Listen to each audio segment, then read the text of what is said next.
Hari terakhir pencarian pada Senin ini pendaki asal Jakarta Pusat Haifar Raffi Mubarok yang hilang diduga terjatuh di jurang di Gunung Rinjani belum juga ditemukan. Upaya pencarian dilakukan tim melalui dua langkah yang dilakukan secara bersamaan, yakni secara manual dengan menurunkan tim panjat yang menuruni jurang sedalam 500 meter dan menggunakan drone ke celah-celah tebing yang sulit dijangkau. Meski hari ini adalah pencarian terakhir saudara, namun keluarga bisa mengajukan perpanjangan masa pencarian. Sebelumnya saudara, Raffi mendaki Gunung Rinjani bersama dengan 12 rekannya sejak tanggal 28 September. Namun di perjalanan, Raffi bersama seorang rekannya terpisah dari rombongan karena diduga salah jalur. Satu rekannya ditemukan selamat, sementara Raffi belum diketahui keberadaannya hingga kini.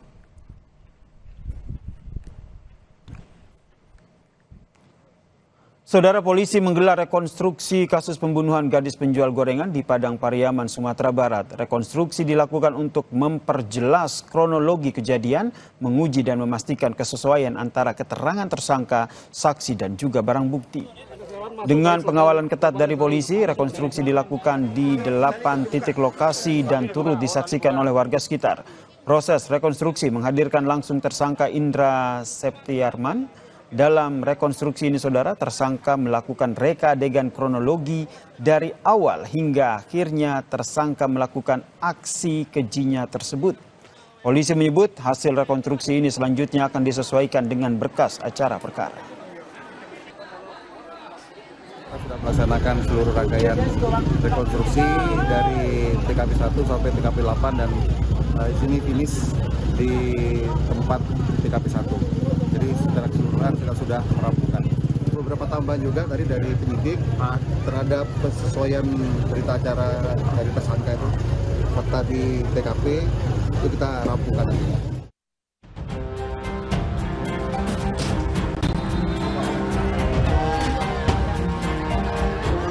Rangkaian rekonstruksi kasus pembunuhan gadis penjual gorengan di Kayu Tanam, Padang Pariaman, Sumatera Barat rampung pada Senin sore. Lebih dari 70 adegan diperagakan tersangka Indra Septiarman alias Indregan dalam rekonstruksi ini. Tersangka memerankan kembali adegan tindakan yang dilakukan mulai dari sebelum, saat, hingga setelah pemerkosaan dan pembunuhan terhadap korban.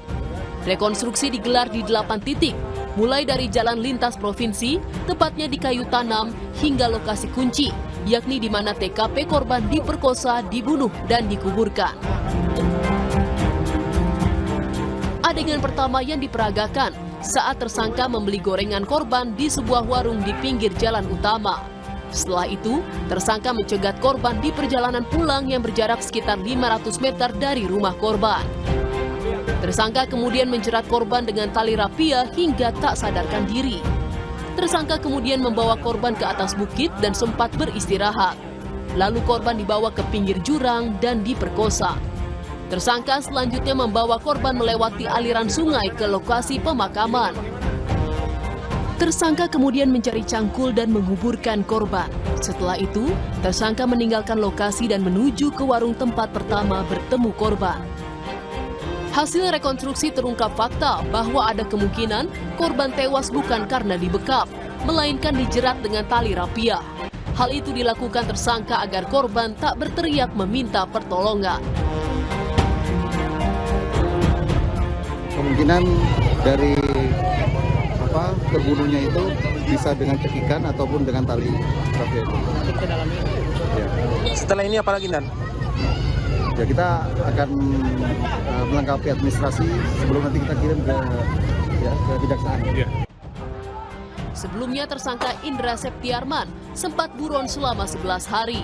Sempat berpindah-pindah tempat, tersangka kemudian ditangkap di sebuah plafon rumah kosong pada Kamis 19 September. Atas perbuatannya, tersangka dijerat pasal berlapis dengan ancaman hukuman pidana mati atau minimal 20 tahun penjara. Selain Indra, polisi juga menetapkan tersangka MJ, paman dari Indra Septiarman sebagai tersangka karena diduga turut membantu Indra selama masa pelariannya. Tim Liputan Kompas TV.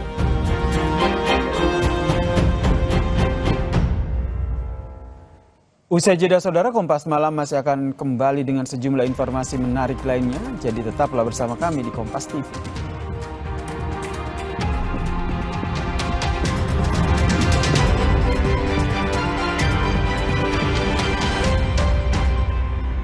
Nagen, nutrisi lengkap.